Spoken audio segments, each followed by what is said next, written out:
Khmer Empire, stolen and returned.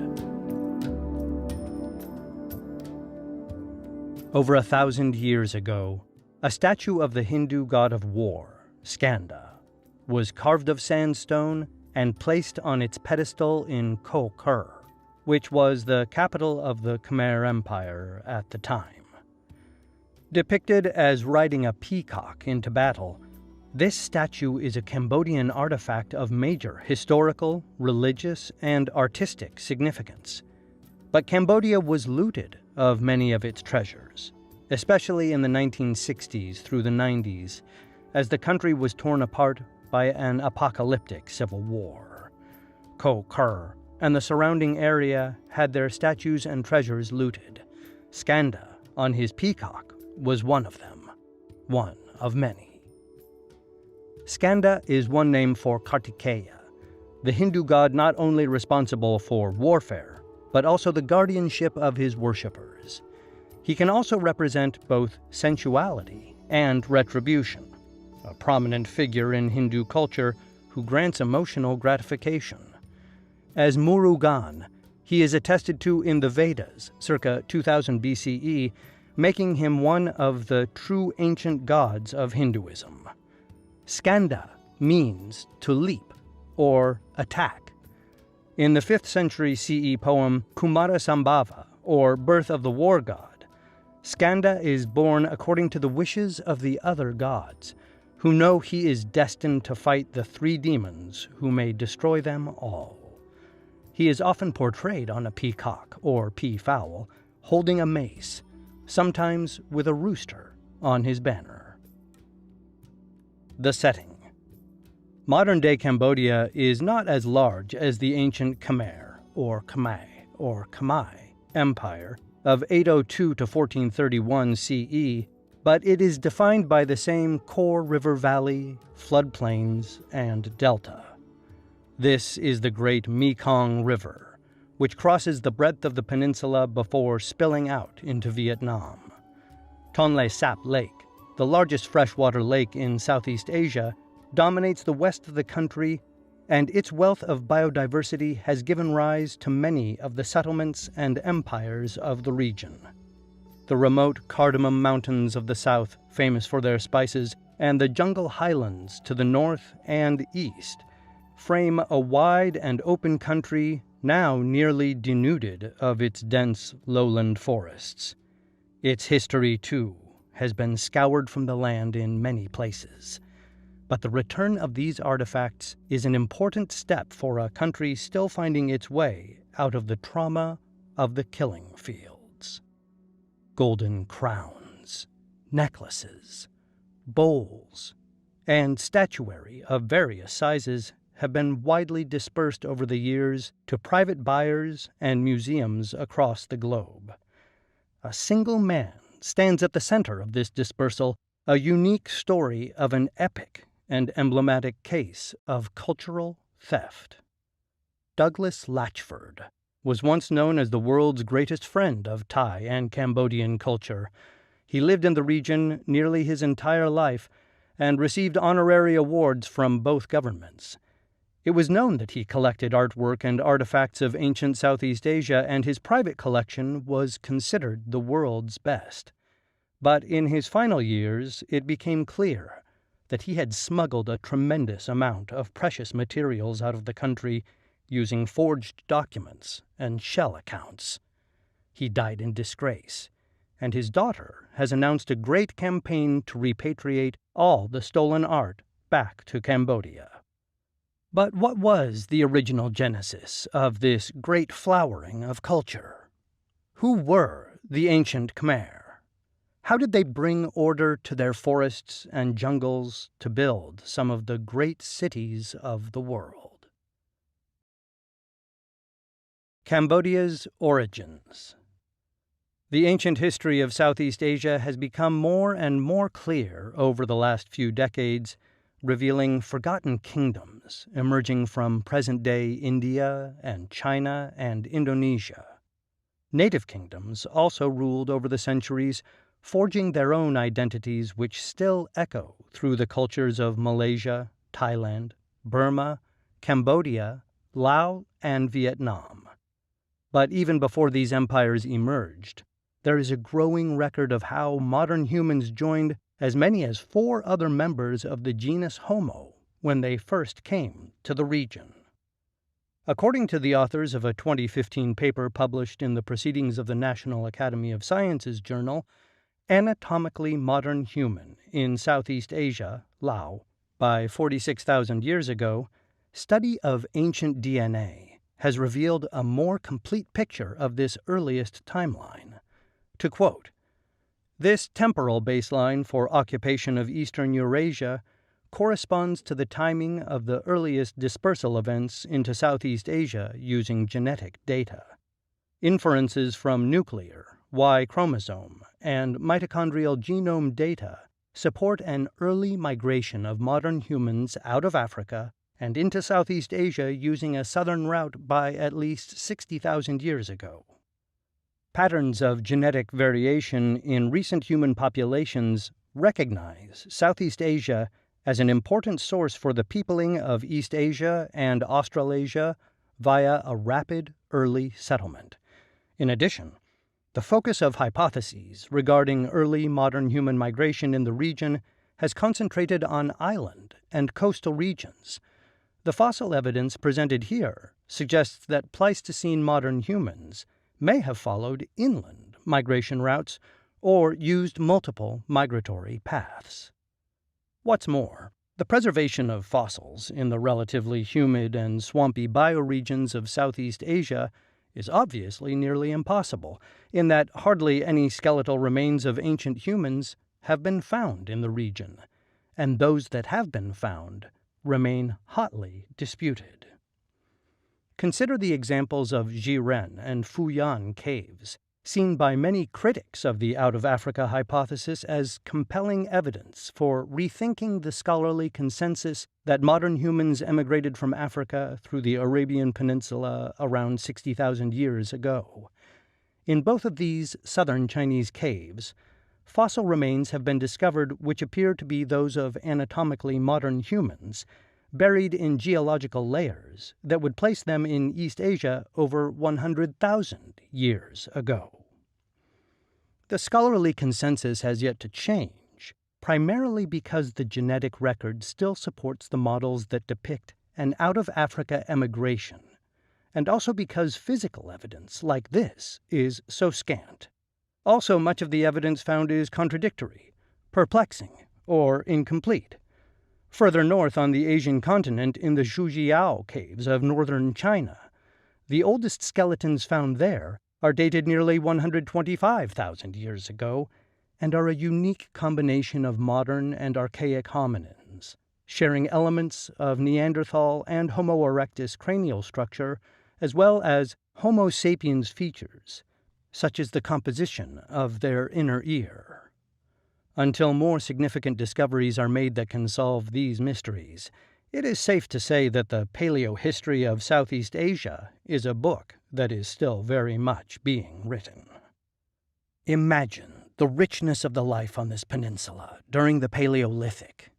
The great Himalayan mountain range collects all the region's moisture and returns it in the form of a number of great river systems, including the Mekong, Irrawaddy, and Salween. Apart from their steep and forbidding mountain ranges, much of the land is delta, prone to flooding, and thick with plant and animal life. Only during the Middle Paleolithic, in response to a changing climate, did the closed canopy cloud forest of the late and early periods change to savanna, recruiting grazing species such as stegodons and gigantic water buffaloes to the area, and extirpating browsing species such as Gigantopithecus, the largest ape ever discovered, for thousands of years. But at the beginning of the Holocene epoch, the climate shifted once more and the cloud forests returned. And even before modern humans settled the region, life began to organize itself. For example, as witnessed by those who work with them, elephants were the first great road builders in the dense jungle. Their complex networks were built over generations, trampling the trees and vegetation that otherwise forms impenetrable walls of greenery in the lowlands. Laang Spean Cave in Battambang Province, the Cave of Bridges, holds the earliest remains discovered in Cambodia. At the deepest levels of excavation, researchers have discovered primitive stone-flaked tools of chert dating to 71,000 years ago, although even though the cave has been studied since the 1960s, it is evidently unclear who produced them. Neolithic cultures. The first proposed culture in the region is that of the Son Vi, named after a village in Vietnam where cobbled tools have been unearthed dating back over 20,000 years. At other sites, such as Con Muong Cave, also in Vietnam, a continuous record of habitation charts the progression of a number of different cultures over the millennia. During the Mesolithic, the Hoa Binian culture, an umbrella term for a vast and diverse culture, inhabited Southeast Asia beginning around 10,000 BCE. The definition for the culture that archaeologists have long agreed upon is a culture composed of implements that are in general flaked with somewhat varied types of primitive workmanship. It is characterized by tools often worked only on one face, by hammerstones, by implements of subtriangular section, by discs, short axes, and almond-shaped artifacts with an appreciable number of bone tools. Hoa Binian industry was much more varied and complex than that which came before, and their cobbled tools and edged weapons show a new refinement. Clay vessels have also been found from this time, some filled with the residue of wine. The scholarship of Cambodian Neolithic culture appears to remain severely lacking.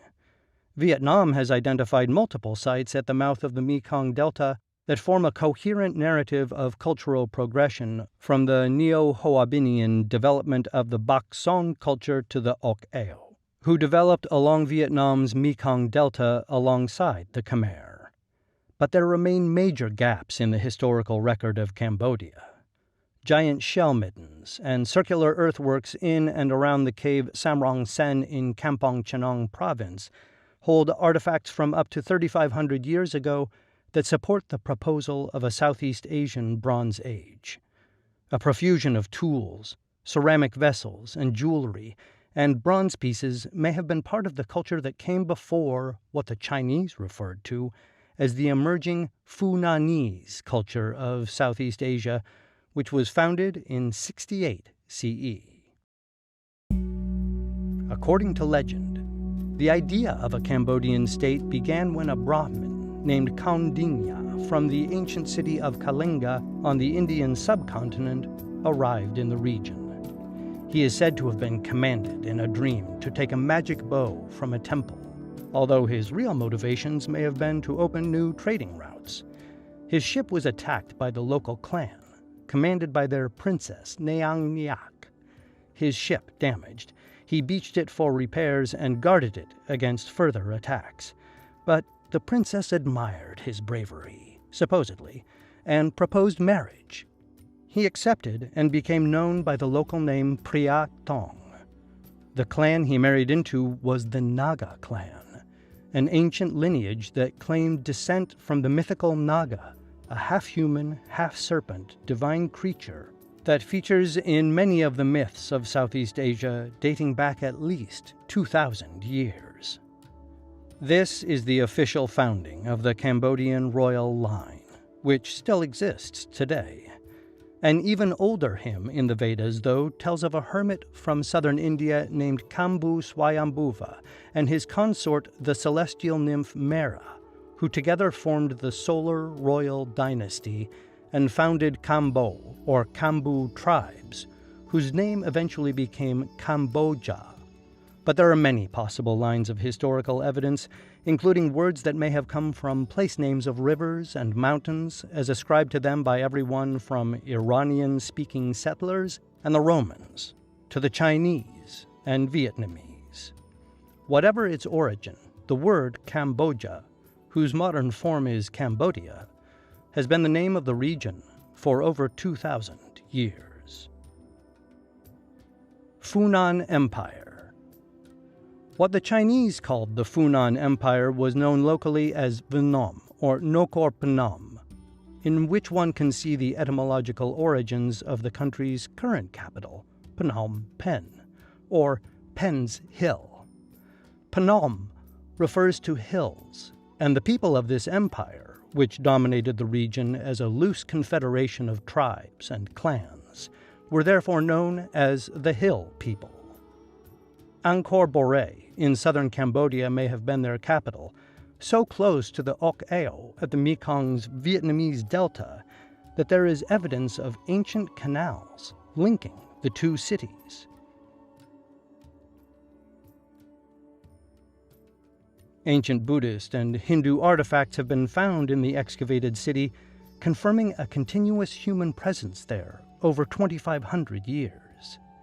Nearby, the granite outcrop Phnom Da features the oldest surviving temples found in Cambodia, dating to the reign of King Rudravarman, 514 to 539 CE. The ethnicity of Funanese people is a matter of great debate. Some scholars contend that they were the Proto-Khmer, from an Austroasiatic lineage, but others believe they were the Austronesian Cham, one of the most enduring ethnicities in the region. Originally arriving from the sea, they established Champa, a string of cities and settlements along the middle of Vietnam's coast. Or perhaps the people of Funan were an indigenous culture who still live in modern-day Vietnam and refer to themselves as Khmer Krom, or the lower part of Khmer. They claim that their ancestors were the founders of Funan and also the Khmer Empire. What is even more likely is that it was a multi-ethnic state, as it is today, with representation from cultures across Southeast Asia, Indonesia, and the wider Indian Ocean. At its zenith, the Funan Empire's great king Phan Xi Man modernized the bureaucracy and built a great navy that dominated the local seas, adding 10 kingdoms to his empire. Succeeding kings were influenced by the kingdoms of India, Vietnam, and China, and the political power of Funan waned. In 480 CE, its last great king, Sheyapa Mo, or Jayavarman, left the empire to his sons. Rudravarman killed Gunavarman and became the last king of Funan. The Chenla Empire of the late 6th to early 9th centuries CE continued many of the traditions of Funan. Once again, Chenla is what the Chinese writers of the time called the loose federation of states they visited. Chenla means beeswax, one of the prized trading items of the time. So this is an empire known more for its valuable goods than the might of its armies. At the beginning of the 8th century CE, these states divided into water Chenla along the coast and land Chenla further in. In succeeding decades, water Chenla became dominated by the Shailendra Empire that extended north from the Indonesian island of Java. But the land Chenla remained independent and gave rise to the founders of the Khmer Empire. Founding of the Khmer Empire. In 802 CE, Jayavarman II climbed the slopes of Mahendra Parvata north of Tonle Sap, and in a grand consecration ritual, this regional ruler from the southeast had himself declared the Hindu god king, king of the mountains, and independent of an oppressive regime he identified as Java. Whether this is the Shailendra Empire is still up for debate. Some consider it to be neighboring Champa or a different polity entirely, lost to time. But in any case, this Khmer prince had won an impressive string of military victories on his army's march up the Mekong, uniting the Khmer people and declaring himself the ultimate ruler for the region. He is remembered today in Cambodia as having broken his people free to establish a long-lasting empire. Jayavarman II was a builder.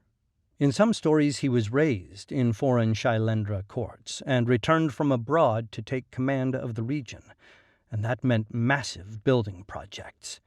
Clearing the jungle using elephants and thousands of workers, he united the fractured political leadership and mobilized the region to establish city after city across the north.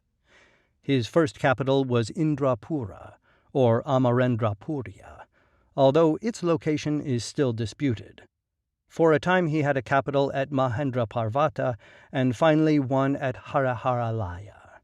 The location of Mahendraparvata has been known for some time, but it was only in 2012 that an international team used LiDAR to penetrate the dense canopy and layers of earth and to discover what lay beneath. Scanning the area from a helicopter over 7 days, they discovered that 32 previously known ruins were linked by a dense grid of roads, ponds, canals, dikes, and temples, all divided into regular city blocks. Their analysis also revealed that the area suffered from intense deforestation during its time, which may have eventually led to its collapse and abandonment. Although Jayavarman II is known as the founder of the Khmer Empire, very little is known about his life. No inscriptions from his era remain. He is only memorialized by later rulers in their tributes to him. But he is thought to have lived until 835 CE, perhaps into his 80s, conquering the entire region and filling it with even more Hindu temples. His wife, according to one source, was Hyang Amrita, although others mention Queen Dharan Indra Devi, who may have been the mother of his son Jayavarman III, who ruled after his death. His daughter Jyestarya, whose mother was Queen Jayendrabha from Sambupura, became queen regnant over her ancestral lands upon her father's death. She presided over a funerary cult, which is mentioned in inscriptions, and she is the last known female monarch of ancient Cambodia until Queen Tay in the 17th century. In Stok Kak Tom, there is an inscription from 1053 CE regarding Jayavarman II. A Brahmin named Hiranyadaman, skilled in magic and science, was invited by the king to perform a ceremony that would make it impossible for this country of the Kambuja to pay any allegiance to Java, and that there should be in this country one sole sovereign. It may be true that this is revisionist history meant to justify the rule of the Khmer Empire, as kings would often extol their divine ancestors in many places and times. But the fascinating detail of this quote is in the use of the ritual to declare independence. They didn't celebrate the beheading of a rival king or the fall of a fortress. They didn't mark the beginning of the Khmer Empire with warfare at all, although there was certainly a lot of it during the era. It was the grand, sacred ritual on the peak of Mahendraparvata that established the legitimacy of the empire. Ritual is a core element of many of the cultures of this region to a degree of rigor and complexity that outsiders may find startling. And also accounts of the regal past are heavily embroidered in visits from divine beings, magic, both sacred and profane, and demons. Not much is known of the reign of Jayavarman III, apart from an inscription from Prasat Sak. When he failed to capture a wild elephant while hunting, a divinity promised that he would secure the animal if he built a sanctuary, although other accounts blame the unfortunate king's demise on a wild elephant he was unable to catch. His successor was Indravarman, who continued the tradition of large-scale building campaigns by constructing enormous reservoir and irrigation networks, as well as temples to his ancestors and the gods. He was succeeded in 889 CE by his son Yasovarman I, the Leper King, and one of the great rulers of the Khmer Empire. Yasovarman was famous for his strength. Frescoes depict him wrestling elephants and tigers. He was also very religious and obsessed with his ancestry. Indravarman chose his brother over him, and Yasovarman was compelled to kill his brother in time-honored tradition and take the throne for himself. But he no longer prided himself on the lineage of his father. He constructed an elaborate genealogy instead from his mother's ancestry, connecting him to the ancient thrones of Funan and Chenla. And in a further break, he moved his capital to a new city, Yashodharapura, which remained the Khmer capital for another 600 years. After Yasovarman's death, perhaps from leprosy, the Khmer Empire fractured among competing claimants for the throne. Jayavarman IV had trouble claiming more than a portion of the empire, and his two nephews, first Hashavarman, then Ishanavarman II, fought to return his breakaway region of Khmer to the fold. Finally, in 928 CE, Jayavarman IV outlasted both and claimed the throne for himself. He briefly tried to move the capital to Khmer, but his successors returned the seat of power to Yashodharapura, and stability returned. The number of cities in a census at the time growing from 12 to 24 by the reign of Rajendravarman II in 944 CE. Jayavarman V, whose reign began as a 10-year-old in 968, ushered in a period where the empire was strongly influenced by Mahayana Buddhism. His reign was also notable by the inclusion of women in important roles and positions of power. One of his trusted advisors was Prana of the Saptadevakula clan. Other women raised funds for temples or presided as judges. The rise of Buddhism.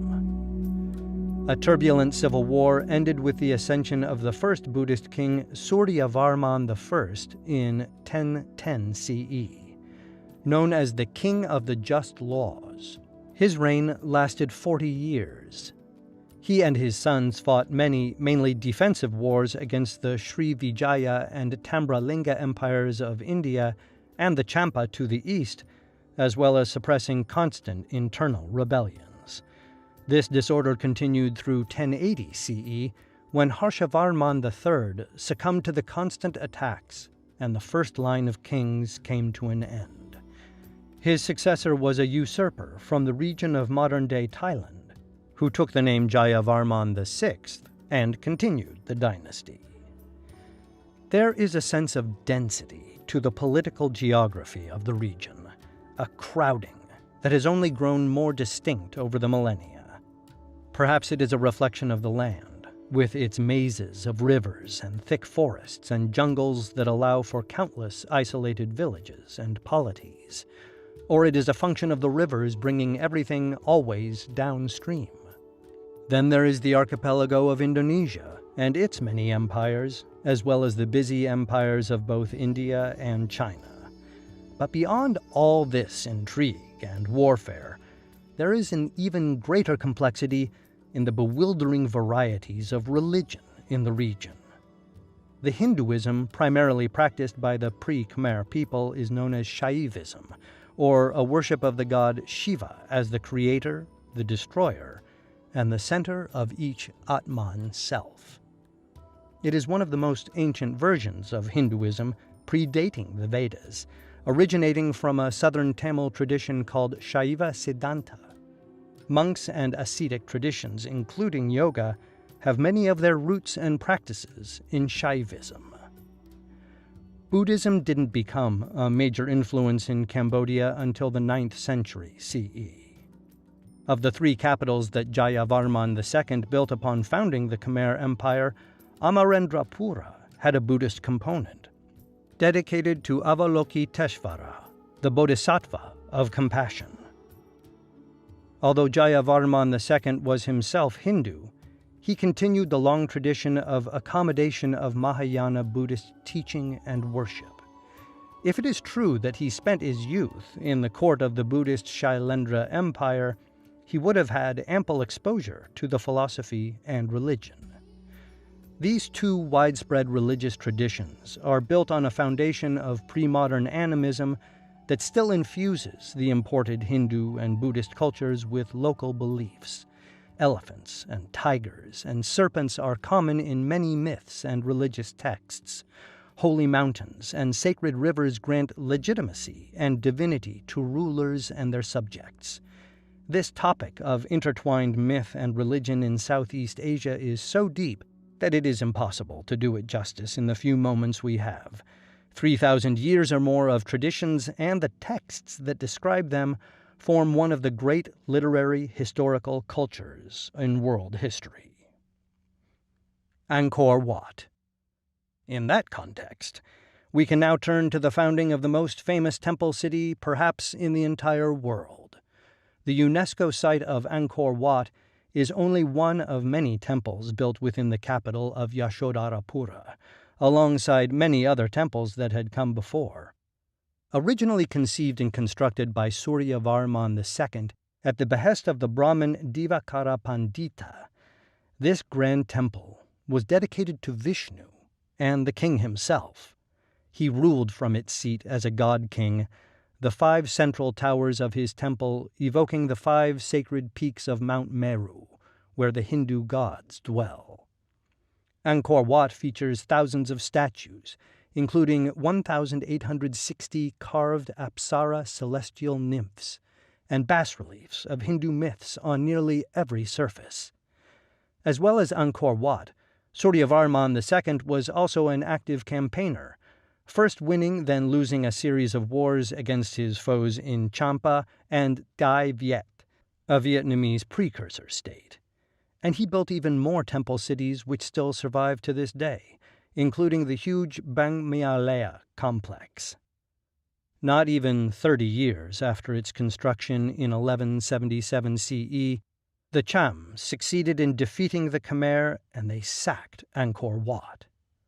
As it was fought over and changed hands over the succeeding centuries, memory of Suryavarman II and his Hindu dedication of the temple to Vishnu gave way to an increasing Buddhist influence on the region and its temples. By the final declining stages of the Khmer Empire in the 13th century, the origin of the temple had already been lost to time, and it became known entirely as a Buddhist site of learning and worship. The people of the Khmer Empire. Ethnically, the Khmer Empire reflected a mosaic of lineages that still exists in Cambodia today.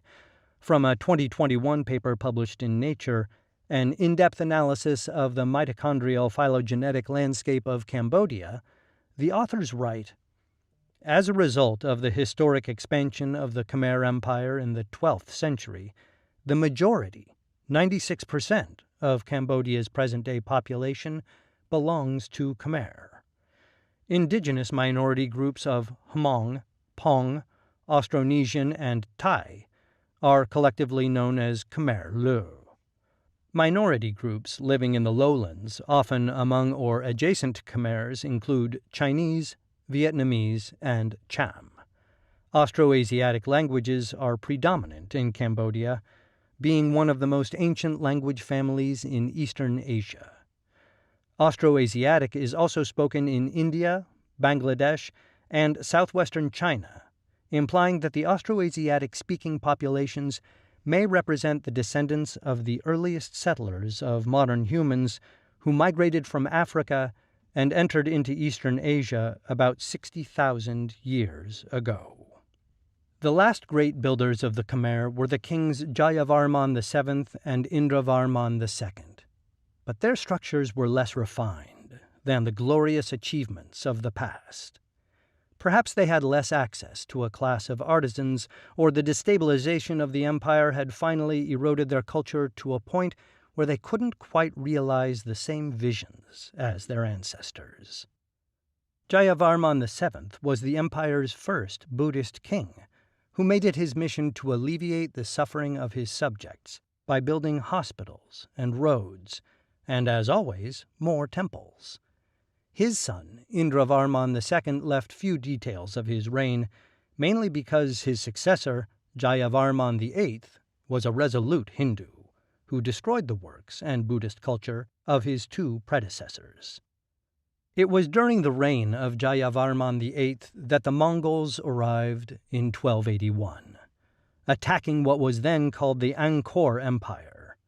Jayavarman imprisoned the first Mongol emissaries, leading to an inevitable attack, which he sensibly decided to end with a promise of fealty and tribute. But that didn't save him from another devastating invasion by the post-classical Sukhothai kingdom from the west.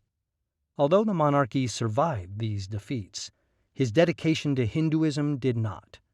His son-in-law Indravarman III claimed the kingdom upon his death and made Theravada Buddhism the state religion for the first time.